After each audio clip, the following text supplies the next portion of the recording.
বিসমিল্লাহির রহমানির রহিম। প্রিয় শিক্ষার্থীবৃন্দ, আসসালামু আলাইকুম। আশা করছি সবাই ভালো আছো।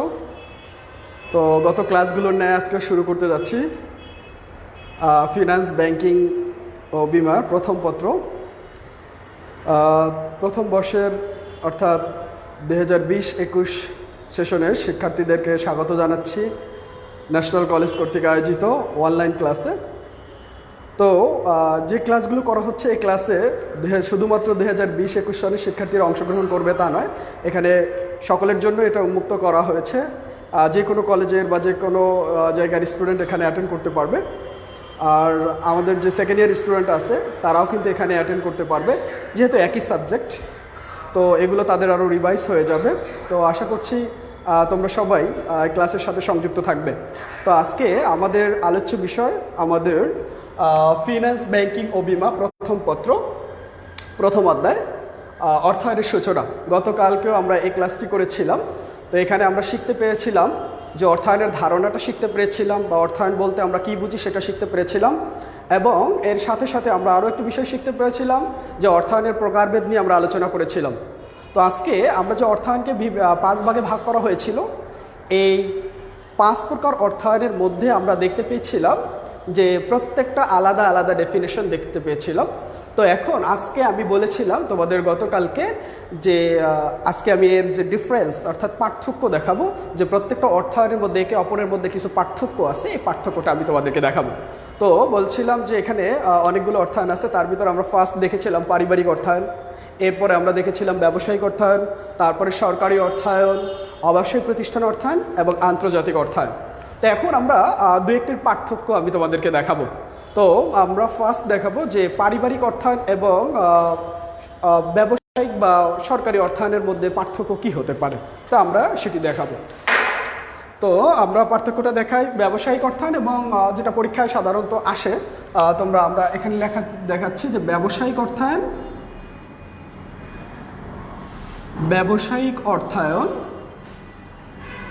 ও সরকারি অর্থায়নের মধ্যে পার্থক্য।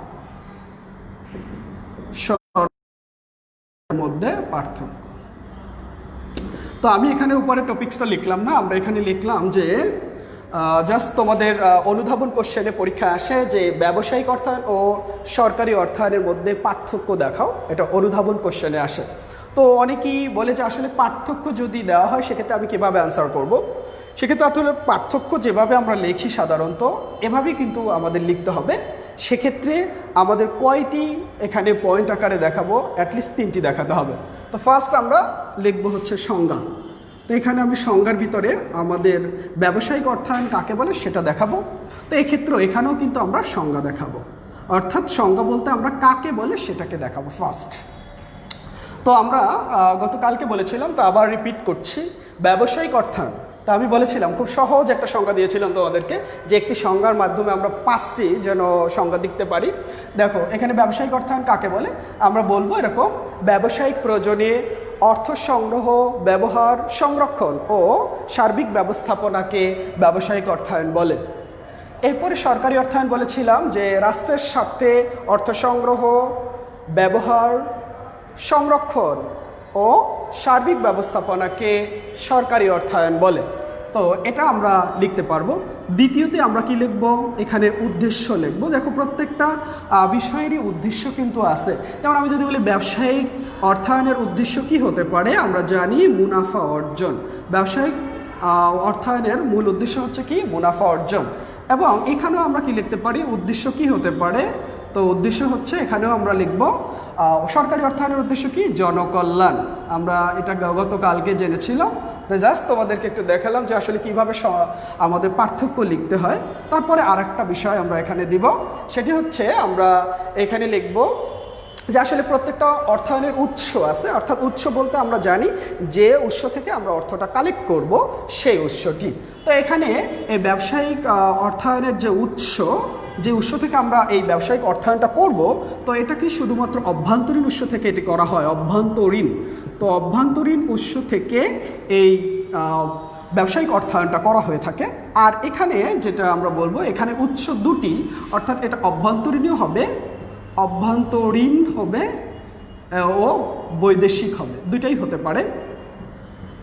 তো অভ্যন্তরীণও হতে পারে আর বৈদেশিকও হতে পারে। তাহলে আমরা এই পার্থক্যটা সবাইকে বুঝতে পেরেছি। অ্যাটলিস্ট আমরা 2 মার্কসের জন্য আমরা 3টা পার্থক্য দিব। তো আশা করছি তোমরা সবাই এটি বুঝতে পেরেছো। তাহলে আমরা ফার্স্ট সংজ্ঞা সবার মনে আছে আমি জানি। এরপরে আমি এটি লিখিনি, উদ্দেশ্য মুনাফা অর্জন, অর্থাৎ ব্যবসায়িক অর্থায়নের উদ্দেশ্য হচ্ছে মুনাফা অর্জন। এরপর ব্যবসায়িক অর্থায়নের উৎস হচ্ছে এটা অভ্যন্তরীণ উৎস, অর্থাৎ একটি দেশের সীমানার মধ্য থেকে যখন অর্থায়নটা করা হয়ে থাকবে সেটা আমরা বলবো ব্যবসায়িক অর্থায়ন, এটি উৎস। এরপর সরকারি অর্থায়ন যেটা জনকল্যাণের উদ্দেশ্য হয়ে থাকে এবং এটির উৎস হবে অভ্যন্তরীণ এবং বৈদেশিক, অর্থাৎ বিদেশি কোনো সংস্থা থেকে সাহায্য করা হতে পারে বা সাহায্য নেওয়া যেতে পারে।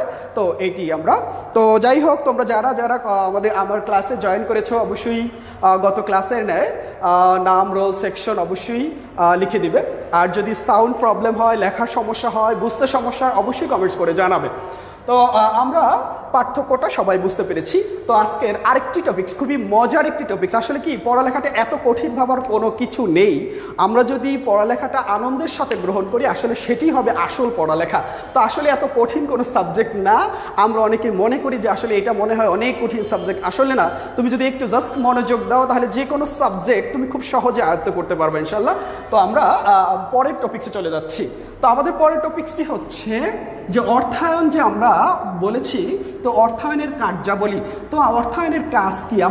আমরা স্টুডেন্ট, দেখো তোমরা স্টুডেন্ট সবাই, প্রত্যেকেরই কিন্তু কাজ আছে, তেমনি অর্থায়নেরও কিছু কাজ থাকে। তো আমরা এখানে আমাদের টপিকসটি হচ্ছে আরেকটি টপিকস যে অর্থায়নের কার্যাবলী। আজকে আমরা যেটা দেখাবো সেটা হচ্ছে অর্থায়নের কার্যাবলী। তো অর্থায়নের কার্যাবলী আমরা একটু দেখব, যেটাকে আমরা ইংলিশে, আরেকটা জিনিস যেটা আমরা ফিনান্সের ক্ষেত্রে, যেটা আসলে এখানে ফাইন্যান্স, আমরা সবাই বাংলা অর্থটার চেয়ে আমরা ইংলিশটা বেশি ভালো জানি এই ফাইন্যান্সের বা বেশি আমরা উচ্চারণ করে থাকি। তো এই জন্য আমরা বলি যে ফিনান্সের ক্ষেত্রে অনেক জিনিস আছে যেটা আমাদের ইংলিশ বিষয়গুলো জানতে হবে। যখন তুমি ভার্সিটি অ্যাডমিশন দিবে তখন কিন্তু 19 সালে, অর্থাৎ গত বছর যে অ্যাডমিশন টেস্টটা হয়েছিল, এখানে কিন্তু দেখা গেছে এই কোশ্চেনগুলো আমি অ্যানালাইসিস করে দেখতে পেলাম যে এখানে ম্যাক্সিমাম কোশ্চেন করা হয়েছে ইংলিশে। তো এই জন্য আমাদের যে আমরা যখন ফিনান্সের বিষয়গুলো পড়ব তখন কিন্তু আমরা এটার ইংলিশটাও জেনে নিব। তো এই জন্য আমি পড়ানোর সাথে সাথে কিন্তু ইংলিশটাও নিয়ে নিচ্ছি। তোমরা অবশ্যই যখন তোমরা ক্লাসগুলো করবে অবশ্যই খাতা কলম নিয়ে বসবে। কিছু ইম্পর্টেন্স কথা যেটা হয়তো বা বইও খুঁজলে বইও পাওয়া যায় না, এটা আমরা বলে দিই, এই কথাগুলো তুমি লিখে রাখবে, মূল কথাগুলো যেগুলো আসলে তোমাদের ভবিষ্যতে কাজে দিবে। তো এখন দেখো অর্থায়নের কার্যাবলী, এটাকে আমরা যদি ইংলিশে আসলে কি বলে, অর্থায়নের কার্যাবলীকে আমরা কি বলি, ফাংশন অফ ফাইন্যান্স, এটাকে আমরা এভাবে লিখতে পারি। তো ফাংশন অফ ফাইন্যান্স বা ফিনান্স। তো আজকে আমরা যে বিষয়টি দেখব সেটা হচ্ছে অর্থায়নের কার্যাবলী। অর্থায়নের কার্যাবলী কতগুলো আছে আসলে আমরা এটা দেখব। তো আমি আজকে এই টপিকস পড়ব। এই টপিকসটির পর এই টপিকস পড়ানোর সাথে সাথে আমি তোমাদেরকে কুইজ টেস্ট নিব। তো সবাই একটু প্রস্তুত থাকবে এবং কমেন্টস বক্সে কিন্তু এটা জানিয়ে দেবে আমি যখন তোমাদেরকে কোশ্চেন করবো, অবশ্যই আমি দেখব। ওকে, তো ক্লাস টাইমে হয়তো বা না দেখলে পড়লো আমি পরে এটার অ্যান্সার করে দিব তোমাদেরকে, আর তোমরা অবশ্যই এটার অ্যান্সার দিবে। ওকে, তো দেখো অর্থায়নের কার্যাবলী, দেখো এখানে লেখা আছে যে ফাংশন অফ ফাইন্যান্স বা ফাংশনস, যেটা অনেকগুলো কাজ, তাই ফাংশনস অফ ফাইন্যান্স। তো আমরা ফাংশন অফ ফাইন্যান্স, দেখো এখানে দেখা যাচ্ছে কি না, আচ্ছা। তো এখানে ফার্স্ট 1 নাম্বার কার্যাবলীটা আমরা ফার্স্ট দেখব যে ফিনান্সের প্রথম কাজ কি। তো আমরা সংজ্ঞায় বলেছিলাম অর্থ সংগ্রহ। অর্থ সংগ্রহ মানে তহবিল সংগ্রহ। তো তহবিল সংগ্রহ, এটাকে আমি ইংলিশে যদি বলি তখন হচ্ছে এটাকে ইংলিশে আমরা কি বলতে পারি যে রেইজিং ফান্ড, ইংলিশে বলতে পারি রেইজিং ফান্ড, অর্থাৎ তহবিল সংগ্রহ। তো আমরা তহবিল সংগ্রহ হচ্ছে ফাইন্যান্সের ফার্স্ট কাজ। তো তহবিল সংগ্রহ মানে কি, অর্থ সংগ্রহ করা, অর্থ সংগ্রহ করা। এখন অর্থ কোথা থেকে, প্রত্যেকটা প্রতিষ্ঠানে একজন আর্থিক ব্যবস্থাপক থাকে যিনি সিদ্ধান্ত নেন যে আসলে আমার প্রতিষ্ঠানের জন্য কোন উৎস থেকে অর্থ সংগ্রহ করা দরকার বা উচিত। যেমন এখানে অনেকগুলো উৎস থাকতে পারে, হয়তোবা তোমার নিজস্ব মূলধন থাকতে পারে, এটার সাথে তোমার নিজস্ব মূলধনে হচ্ছে না, আবার অন্য কোনো প্রতিষ্ঠানের কাছ থেকে, অর্থাৎ আর্থিক প্রতিষ্ঠান, ব্যাংক হতে পারে, অন্য কোনো ব্যক্তি হতে পারে, এই বিভিন্ন উৎস থেকে আমরা কি করব, অর্থটা কালেক্ট করব। এই অর্থ কালেক্ট করার কাজ হচ্ছে একজন আর্থিক ব্যবস্থাপকের। তিনি কি করবেন, তিনি দেখবেন যে কোন উৎস থেকে অর্থ সংগ্রহ করতে গেলে তার ব্যয়টা সর্বনিম্ন হয়, সে উৎস থেকে অর্থটা সংগ্রহ করবে। এখন যদি তোমাকে একটা উদাহরণ দিই, মনে করো তোমাকে দুটি ব্যাংক প্রপোজ করেছে, অর্থাৎ প্রস্তাব করেছে যে সোনালী ব্যাংক বলছে আমার কাছ থেকে যদি আপনি ঋণ নেন তাহলে আমাকে 10% সুদ দিতে হবে। রূপালী ব্যাংক বলছে আমার কাছে থেকে যদি ঋণ নেন তাহলে আমাকে 8% সুদ দিতে হবে। তাহলে আমি কোন ব্যাংক থেকে অর্থ সংগ্রহ করব? তাহলে একজন ব্যবস্থাপক চিন্তা করবে যে উৎস থেকে আমার অর্থ সংগ্রহ করতে গেলে আমার ব্যয়টা সর্বনিম্ন হবে, সেই উৎস থেকে আমি মূলধন সংগ্রহ করব বা অর্থ সংগ্রহ করব বা তহবিল সংগ্রহ করব। তো সেক্ষেত্রে সে 8% যেটা বলছে সেই ব্যাংক থেকেই কিন্তু ক্ষেত্রে রূপালী ব্যাংক থেকে সে অর্থ সংগ্রহ করবে। তো আশা করছি তোমরা সবাই বুঝতে পেরেছো। তো তহবিল সংগ্রহ আমরা বুঝতে পেরেছি। তো এখান থেকে আমি আবারও বলছি, তহবিল সংগ্রহের ক্ষেত্রে একটি বিষয় এখানে আসে যে একজন ব্যবস্থাপক থাকবে এবং ব্যবস্থাপক বিভিন্ন উৎস দেখবে, উৎস দেখে কোন উৎসটা তার জন্য পারফেক্টেবল বা লাভজনক হবে বা ভালো হবে, সে উৎস থেকে সে অর্থ সংগ্রহ করবে। এটা হচ্ছে ফিনান্সের ফার্স্ট কাজ। তো এখন অর্থ সংগ্রহের বেলায় তোমার এখানে একটা কোশ্চেন পরীক্ষায় আসে যে কাম্য মূলধন কাঠামো, এটা কিন্তু তহবিল সংগ্রহের মধ্যে আসে। তো আমি এই কাম্য মূলধন কাঠামো কাকে বলে সেটা একটু লিখে দিচ্ছি। কাম্য মূলধন কাঠামো, এটা কিন্তু তোমাদের জ্ঞানমূলক কোশ্চেনে আসে। কাম্য মূলধন কাঠামো কি, এই কাঠামো বলতে আমরা কি বুঝি? সবাই একটু লিখে নিবে যে কাম্য মূলধন কাঠামো বলতে আমরা কি বুঝি। তো কাম্য মূলধন কাঠামো মানে কি? আসলে যে মূলধন কাঠামোতে মূলধন খরচ সবচেয়ে কম হয়, যে মূলধন কাঠামোতে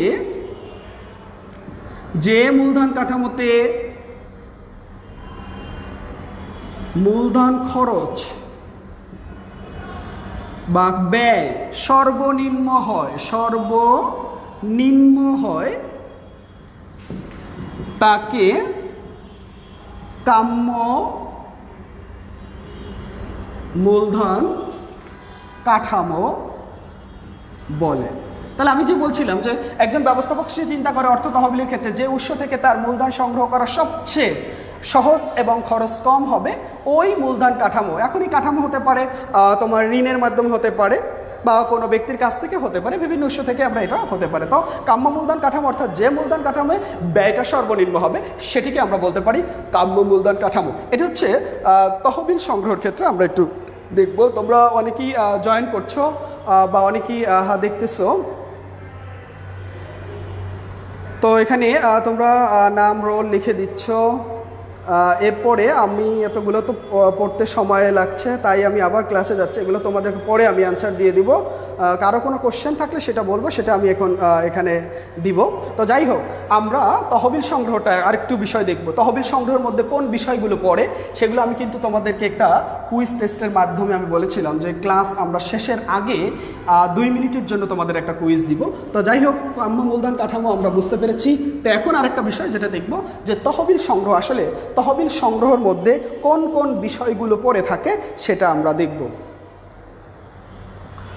তো তহবিল সংগ্রহের মধ্যে দেখো, আমি তহবিল সংগ্রহের মধ্যে কোন বিষয়গুলো পড়ে থাকে একটু খেয়াল করো।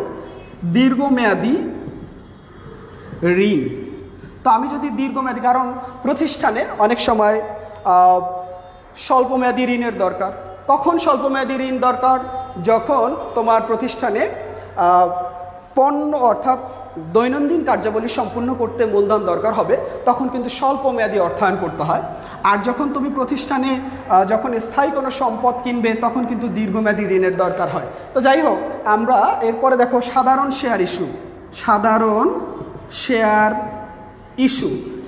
শেয়ার ইস্যু বলতে আমরা বুঝি সাধারণ শেয়ার বিক্রি করে একটি কোম্পানি যখন অর্থ সংগ্রহ করবে তখন এটি হবে তহবিল সংগ্রহের মধ্যে পড়বে।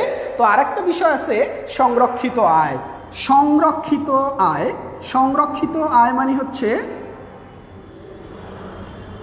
সংরক্ষিত আয় বলতে ভবিষ্যতে প্রতিষ্ঠানের টাকার প্রয়োজন হতে পারে, এজন্য আগে থেকেই জমা করে রাখা হয়, সেটাকে আমরা বলি সংরক্ষিত আয়। তো এখন আমি আবার বলছি তহবিল সংগ্রহ। তো তহবিল সংগ্রহের উৎস দেখো, দীর্ঘমেয়াদী ঋণের মাধ্যমে তহবিল সংগ্রহ করা যাবে, সাধারণ শেয়ার বিক্রি করে করা যাবে, সংরক্ষিত আয়ের মাধ্যমে তহবিল সংগ্রহ করা যাবে। তাহলে আমি কিন্তু এই জিনিসগুলো আবার মনে রাখতে বলছি, বারবার বলছি যে আসলে কোনগুলো কোনটির মধ্যে পড়ে আমরা একটু খেয়াল করব। তো দেখো 2 নম্বরে আমি দুই নম্বর কাজ কি, অর্থায়নের দ্বিতীয় কাজ হচ্ছে, আমরা দেখতে পাচ্ছি যে দ্বিতীয় কাজ হচ্ছে মূলধন বাজেটিং সিদ্ধান্ত। মূলধন বাজেটিং সিদ্ধান্ত, মূলধন বাজেটিং। তো মূলধন বাজেটিং সিদ্ধান্ত আমরা একটু দেখে নেই। মূলধন বাজেটিং সিদ্ধান্ত, তো মূলধন বাজেটিং সিদ্ধান্ত যেটাকে আমরা বলি ক্যাপিটাল স্ট্রাকচার, যেটাকে আমরা ইংলিশে বলি ক্যাপিটাল স্ট্রাকচার। তো আমরা এখানে মূলধন বাজেটিং খেয়াল করব। মূলধন বাজেটিং কি? মূলধন বাজেটিং হচ্ছে দীর্ঘমেয়াদী একটি বিনিয়োগ সিদ্ধান্ত। মূলধন বাজেটিং হচ্ছে দীর্ঘমেয়াদী একটি বিনিয়োগ সিদ্ধান্ত। যখন আমরা কোনো দীর্ঘমেয়াদী সিদ্ধান্ত নিব, স্থায়ী কোনো সম্পদ ক্রয় করব, তখন যে কাজগুলো করব অর্থায়নের ক্ষেত্রে, সেই কাজগুলোকে আমরা বলি মূলধন বাজেটিং সিদ্ধান্ত। তোমাদের 8ম অধ্যায় মূলধন বাজেটিং নিয়ে একটা চ্যাপ্টারই রয়েছে, সে চ্যাপ্টারে আমরা এটির ডিটেলস আলোচনা করব। অর্থাৎ একজন আর্থিক ব্যবস্থাপক বা অর্থায়নের ক্ষেত্রে মূলধন বাজেটিংয়ের সিদ্ধান্ত গ্রহণ করাও তার একটি বিশেষ কাজ, কারণ তার প্রতিষ্ঠানের ক্ষেত্রে স্থায়ী সম্পদের দরকার হতে পারে, সেক্ষেত্রে তিনি এই মূলধন বাজেটিং সিদ্ধান্তটা নিয়ে থাকেন। তো আমরা ফার্স্ট এখানে মূলধন বাজেটিং সিদ্ধান্তের মধ্যে কোন বিষয়গুলো পড়ে থাকে সে বিষয়গুলো আমি তোমাদেরকে দেখাবো। তো এখানে কি কি বিষয় আছে সেটা একটু দেখাচ্ছি। তো যন্ত্রপাতি, আসবাবপত্র, খেয়াল করো যে মূলধন বাজেটিংয়ের ক্ষেত্রে কোন কোন সিদ্ধান্ত নেওয়া হয়, যেমন যন্ত্রপাতি, তারপর হচ্ছে কি আসবাবপত্র।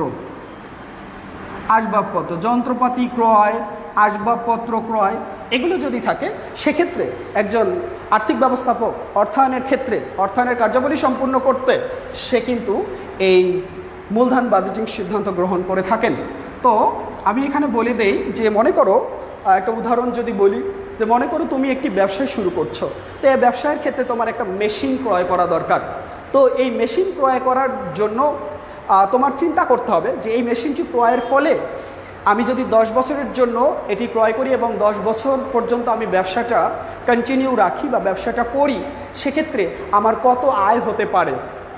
এই যে আমি মেশিনটি ক্রয় করব, মনে করো আমি মেশিনটি 5 লক্ষ টাকা দিয়ে ক্রয় করলাম, তো 10 বছর পরে আমার যদি এই 5 লক্ষ টাকার কম আয় হয়, যেটাকে আমরা নগদ আন্তঃপ্রবাহ, তো কম আয় হয়, সেক্ষেত্রে আমি কি আসলে এই মেশিনটি ক্রয় করব? না, কখনো না। ফিনান্স ক্ষতি হয়, টাকা কম হয়, লাভ হয় না, এমন কোনো কাজ করে না। সে চিন্তা করবে যে আমি এমন একটা ডিসিশন নিব সেখানে যেন লাভ হওয়ার সম্ভাবনা বেশি থাকে। তো এই ক্ষেত্রে কিন্তু লাভ হচ্ছে না, তো এটার জন্য একজন আর্থিক ব্যবস্থাপক চিন্তা করবেন যে আমি যে সম্পদটা 5 লক্ষ টাকায় ক্রয় করব, সেক্ষেত্রে এই 10 বছর পরে যেন আমার এই 5 লক্ষ টাকার বেশি আমার আর্ন হয়। তো যদি এটাই হয় সেক্ষেত্রে কিন্তু তিনি এই যন্ত্রপাতি অথবা মেশিন সে ক্রয় করবে। সেক্ষেত্রে যিনি যে সিদ্ধান্তটি নেবেন সেটাকে আমরা বলি মূলধন বাজেটিং সিদ্ধান্ত। তো এই মূলধন বাজেটিং হচ্ছে অর্থায়নের আরেকটি বিশেষ কাজ। তো এখন যদি তোমাকে কোশ্চেন করা হয় যে যন্ত্রপাতি ক্রয় এটি অর্থায়নের কোন কার্যাবলীর মধ্যে পড়ে, মূলধন বাজেটিং সিদ্ধান্তের মধ্যে পড়ে। আসবাবপত্র অর্থাৎ স্থায়ী কোনো সম্পদ ক্রয়ের ক্ষেত্রে আমরা মূলধন বাজেটিং সিদ্ধান্ত গ্রহণ করে থাকি। আর এই মূলধন বাজেটিং যে কাজটা সেটা আসলে সবসময় দীর্ঘমেয়াদী একটা বিনিয়োগ সিদ্ধান্তের সাথে জড়িত। এরপরে 3 নম্বরে আমরা কাজটা দেখব। তো 3 নম্বর কাজটি হচ্ছে আমরা স্বল্পমেয়াদী সম্পদ ব্যবস্থাপনা। একটু দেখি আমরা স্বল্পমেয়াদী সম্পদ ব্যবস্থাপনা, স্বল্পমেয়াদী সম্পদ ব্যবস্থাপনা। তো স্বল্পমেয়াদী সম্পদ ব্যবস্থাপনা, আমার প্রতিষ্ঠানের ক্ষেত্রে স্বল্পমেয়াদী কিছু সম্পদ আছে যেটাকে আমরা বলি চলতি সম্পদ। তোমরা সবাই জানো, অ্যাকাউন্টিংয়ে পড়ে আসছো, চলতি সম্পদ যেগুলো সেগুলো হচ্ছে স্বল্পমেয়াদী ব্যবস্থাপনা। তো আমরা যখন ব্যবসায়ের ক্ষেত্রে আমাদের অনেক ক্ষেত্রে অনেক কাজগুলো করতে হয়, সেক্ষেত্রে স্বল্পমেয়াদী সম্পদ ব্যবস্থাপনা খুবই গুরুত্বপূর্ণ। যেমন নগদ অর্থ, যখন তোমার প্রতিষ্ঠানে কিন্তু তুমি কন্টিনিউ কাজ করতেছে, কাজ করার জন্য দৈনন্দিন যে কাজটা বা যে তারল্যটা জমা রাখতে হবে সেটাই আমরা বলি নগদ অর্থ। অর্থাৎ এক্ষেত্রে স্বল্পমেয়াদী সম্পদ ব্যবস্থাপনার ক্ষেত্রে নগদ টাকা, মজুত পণ্য, প্রাপ্য বিল, এই জিনিসগুলোকে আমরা বলি স্বল্প মেয়াদী সম্পদ ব্যবস্থাপনা। তো এগুলোও কিন্তু আমাদের এই অর্থায়ন করতে গেলে অবশ্যই কাজে লাগবে। তো এখানে আমি স্বল্পমেয়াদী সম্পদ ব্যবস্থাপনার কয়েকটি উদাহরণ দিচ্ছি যে এগুলো হচ্ছে স্বল্পমেয়াদী সম্পদ ব্যবস্থাপনা। তাহলে আমি লিখতে পারি নগদ অর্থ বা নগদ বা হাতে নগদ। এরপরে আমরা বলতে পারি যেটা মজুত পণ্য, বলতে আমরা সমাপনী মজুত পণ্যকে বুঝে থাকি। এরপরে আর একটা বিষয় আছে প্রাপ্য বিল। তো আমরা যে চলতি যে সম্পদগুলো আছে এই চলতি সম্পদগুলোকে আমরা বলতে পারি কি স্বল্পমেয়াদী সম্পদ ব্যবস্থাপনা। এটিও কিন্তু অর্থায়নের আরেকটি বিশেষ কাজ, তাদের এই কাজটিও করতে হয়। তো আমরা তোমরা লেখা নিশ্চয়ই দেখতে পাচ্ছ। আচ্ছা, তো আরেকটা কাজ আছে লাস্ট অন কাজ, সে কাজটি হচ্ছে 4 নাম্বার হচ্ছে তহবিল বন্টন বা মুনাফা বন্টন। তহবিল বন্টন না লিখে আমরা মুনাফা বন্টনটা লিখি, তাহলে তোমাদের বুঝতে সুবিধা হবে। মুনাফা বন্টন।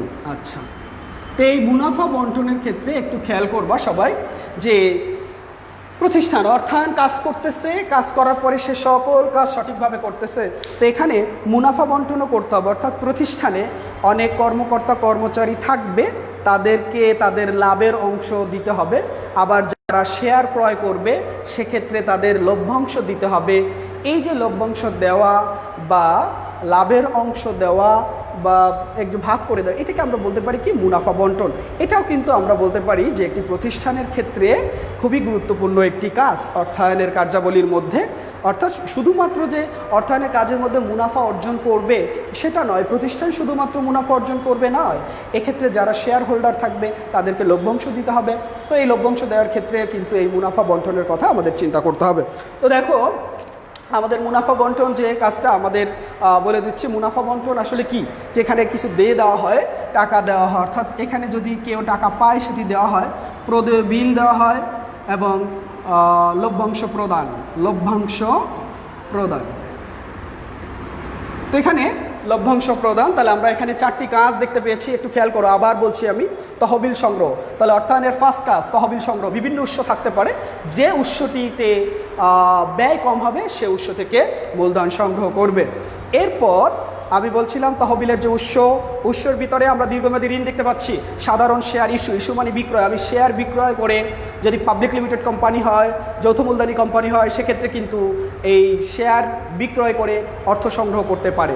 এবং সংরক্ষিত আয় প্রতিষ্ঠানের জন্য এটা হচ্ছে আমাদের সংরক্ষিত আয়, মানে ভবিষ্যতে টাকার প্রয়োজন হতে পারে বা দরকার হতে পারে, সেজন্য আমরা যে অর্থটা আগে থেকেই জমা করে রাখি সেটাকে আমরা বলতে পারি সংরক্ষিত আয়। এটি কিন্তু তহবিল সংগ্রহের একটি বিশেষ উৎস।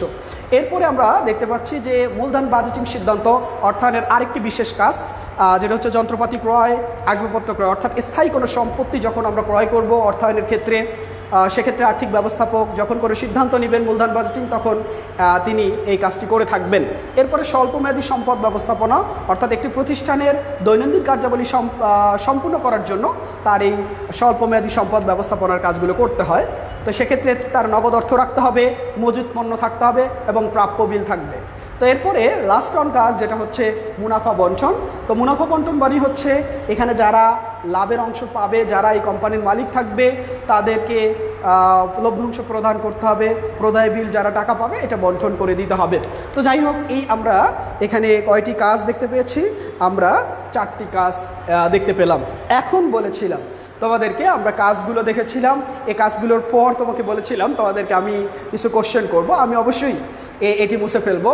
দেখো আবার একটু দেখে নিতে পারো যে এখানে কোনটি কোন কাজের মধ্যে পড়ে। এটা কিন্তু অবশ্যই তোমরা কমেন্টস বক্সে জানাবে। তোমরা কিন্তু আমরা দেখতে পাচ্ছি যে এখানে যারা দেখতেছো তারা আস্তে আস্তে কমে যাচ্ছে। তার মানে কি আমি কি এখানে কুইজ টেস্ট নিব তাই কি চলে যাচ্ছ? না, চলে যাওয়ার দরকার নেই। না পারলে কোনো সমস্যা নেই, আমি বলে দিব, কোনো সমস্যা নেই। তো দেখো এখানে তহবিল সংগ্রহের মধ্যে কি কি পড়ে, মূলধন বাজেটিং সিদ্ধান্ত, স্বল্পমেয়াদী সম্পদ ব্যবস্থাপনা, মুনাফা বন্টন। তো ওকে দেখলাম। তো এখানে আমি এগুলো আবার মুছে ফেলছি। তা আমি জাস্ট কয়েকটা 2-3টা কোশ্চেন তোমাদেরকে করব। তোমরা জানলে অবশ্যই কমেন্টস বক্সে জানিয়ে দিবে যে আসলে এটা এই অর্থায়নের মধ্যে পড়ে। তো এখন দেখো আমি কয়েকটা কোশ্চেন তোমাদেরকে দেখছি যে একটি কোম্পানি, মানে যে কোনো একটা কোম্পানি মনে করো, তো 100 কোটি টাকার শেয়ার ইস্যু করেছে। আচ্ছা, তো এতটুকু লেখা আছে তোমার, বলা হয়েছে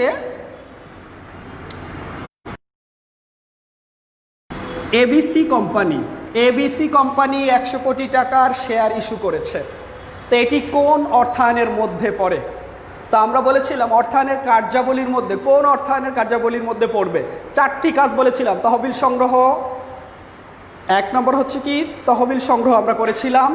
তারপরে আমরা কি কাজ করেছিলাম, যে তহবিল সংগ্রহের পরে আমাদের যে কাজটা ছিল, যে সে কাজটা কি ছিল, মূলধন বাজেটিং সিদ্ধান্ত ছিল।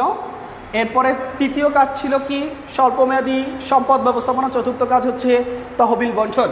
তো আমরা এবিসি কোম্পানির 100 কোটি টাকার শেয়ার ইস্যু করেছে, কোম্পানি 100 কোটি টাকার শেয়ার ইস্যু করেছে, এটি কোন অর্থায়নের মধ্যে? তাহলে আমার কোশ্চেন হচ্ছে কোন অর্থায়নের মধ্যে পড়ে, কোন অর্থায়নের কার্যাবলীর মধ্যে পড়ে, কোন অর্থায়নের কার্যাবলীর মধ্যে পড়ে, কোন? আচ্ছা, তাহলে আমরা এটা দেখব যে কে কে পারছো যে এবিসি কোম্পানি 100 কোটি টাকার শেয়ার ইস্যু করেছে, এটা কোন উৎসের মধ্যে পড়ে? তা আমি একটু দেখব। আচ্ছা, তোমরা লিখে দিচ্ছ, বাংলায় লিখলেও হবে, এখানে আমি দেখে নিব। তো আচ্ছা দাঁড়াও, এখানে আমি দেখতেছি কে কে দেখতেছো বা কে কে এটার আনসারটা করতেছো।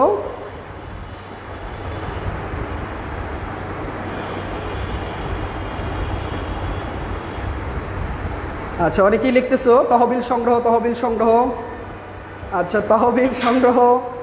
আচ্ছা, আমি দেখছি। তো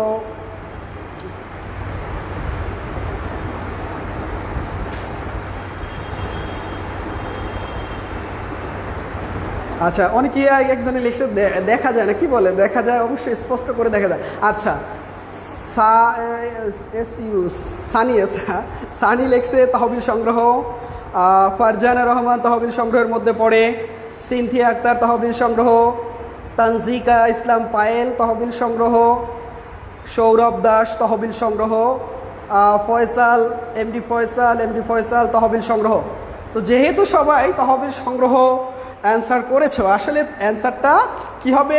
তহবিল সংগ্রহ। অবশ্যই তোমরা কি বলেছো, যেটা বলছো সেটা আসলে ভুল হতে পারে না, অবশ্যই তোমরা ঠিক বলেছো। তো যারা যারা এখানে অ্যান্সার করেছো সবাইকে অনেক অনেক অনেক অভিনন্দন এবং শুভেচ্ছা জানাচ্ছি। তো যাই হোক, তোমরা সবাই আমি বুঝতে পারছি যে তোমরা আসলে সবাই বুঝতে পেরেছো। তো আরেকটা কোশ্চেন আমরা দেবো, সেটা দেখি তোমরা কে কি অ্যান্সার করো সেটা আমি দেখব। তো আরেকটা কোশ্চেন যে বলা হয়েছে লভ্যাংশ প্রদান 10,000 টাকা। তো লভ্যাংশ প্রদান 10,000 টাকা, এটি কোন অর্থায়নের মধ্যে পড়ে? তো সবাই একটু অ্যান্সারটা লিখে দিবে। তো আমরা এটা কোন অর্থায়ন কার্যাবলীর মধ্যে পড়ে আমরা দেখব, কে আসলে ফার্স্ট অ্যান্সার করতে পারো দেখব। তো এখানে লভ্যাংশ প্রদান 10,000 টাকা। তো 10,000 টাকা আমরা কে এটার অ্যান্সারটা দিতে পারো আমি দেখতে চাই। কারো অ্যান্সার পাচ্ছি না এখনো। লভ্যাংশ প্রদান, তোমরা এখানে বাংলিশ যে ইয়াটা আমরা মেসেজ করি সেটা সেভাবেও লেখা দিতে পারো যদি বাংলায় না লিখতে পারো।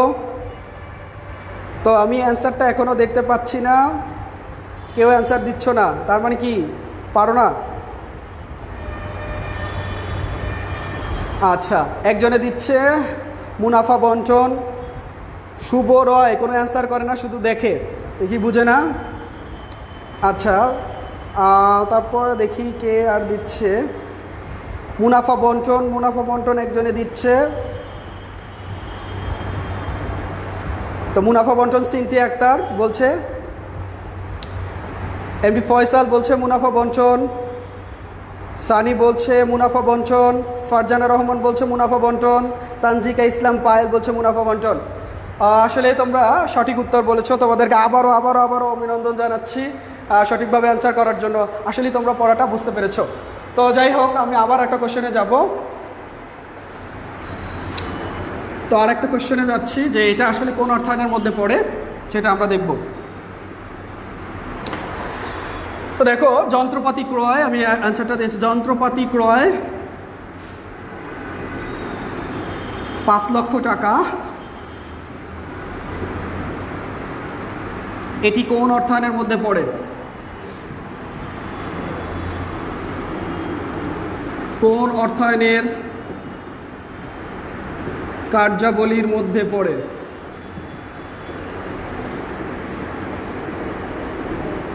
তোমরা অ্যান্সারটা খুব ঝটপট করে অর্থাৎ খুব তাড়াতাড়ি চাচ্ছি। যন্ত্রপাতি ক্রয় 5 লক্ষ টাকা এটি কোন অর্থায়নের কার্যাবলীর মধ্যে পড়ে?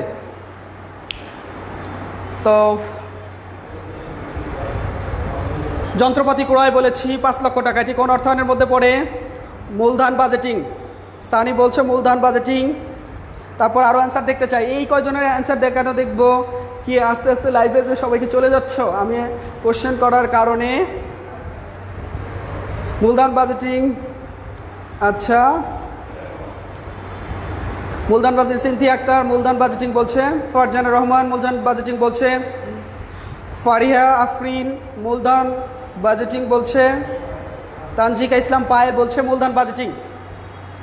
তো তোমরা আসলেই বুঝতে পেরেছো, আমি খুবই ভালো লাগছে যে তোমরা সবাই অ্যান্সার পেরেছো, খুব ভালো লাগছে। তোমাদেরকে অনেক অনেক অনেক অনেক ধন্যবাদ এবং অভিনন্দন জানাচ্ছি তোমাদের এই অ্যান্সারটি দেওয়ার জন্য। তা আমি আরেকটা কোশ্চেন লিখে তোমাদের কোশ্চেন আর জিজ্ঞেস করবো না, তো আরেকটা কোশ্চেন একটু খেয়াল করো। কোশ্চেনটা হচ্ছে এমন যে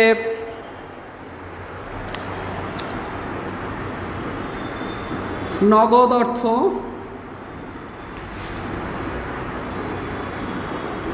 কোন কার্যাবলীর মধ্যে পড়ে?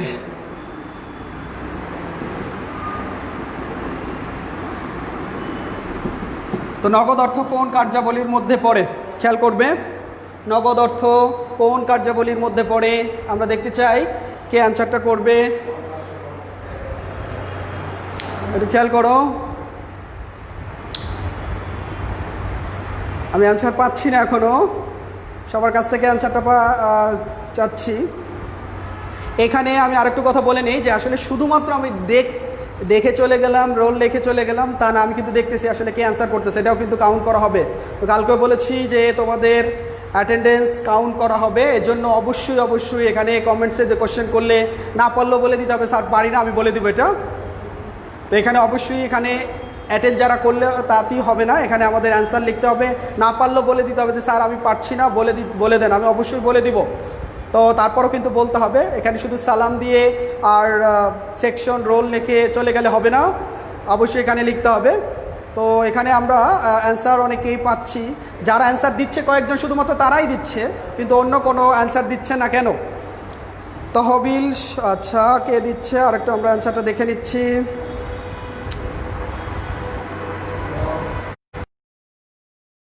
স্বল্প, আচ্ছা এখানে ফয়সাল এমডি ফয়সাল দিচ্ছে স্বল্পমেয়াদী, ওকে। তারপর তানজিকা ইসলাম পায়েল স্বল্পমেয়াদী দিচ্ছে, ফারিয়া আফরিন স্বল্পমেয়াদী, সানি স্বল্পমেয়াদী, মুনতাহা ইসলাম যারা স্বল্পমেয়াদী, ফারজানা রহমান স্বল্পমেয়াদী, সিনথিয়া স্বল্পমেয়াদী সম্পদ, ওকে। তো আসলে ভালো লাগছে, কেউ ভুল করে নাই একটা কোশ্চেনও। আমি এখানে 4টি কোশ্চেন তোমাদেরকে দেওয়া হয়েছিল, 4টি কোশ্চেনে তোমরা সবাই কারেক্ট অ্যান্সার করেছো। তো যারা অ্যান্সার করেছো তাদেরকে আমার পক্ষ থেকে অনেক অনেক অভিনন্দন জানাচ্ছি। তো যাই হোক, আমরা তো আজকে আমাদের অর্থায়নের কার্যাবলী এবং অর্থায়নের মধ্যে যে পার্থক্য ছিল সেটি দেখিয়েছি তোমাদেরকে। আশা করছি সবার কাছেই ক্লাসটি অনেক ভালো লেগেছে, কারণ এটা বুঝতে পেরেছি ভালো লাগছে কেন, কারণ তোমরা সবগুলো কোশ্চেনের অ্যান্সার খুব অ্যাপ্রোপ্রিয়েটলি দিয়েছো, এজন্য অনেক অনেক ভালো লাগছে। তোমরা অবশ্যই ক্লাসগুলোর সাথে সংযুক্ত থাকবে, আবার তোমাদের সাথে দেখা হবে আগামী মঙ্গলবারে। সে পর্যন্ত সবাই সুস্থ থাকবে, ভালো থাকবে, আল্লাহ হাফেজ।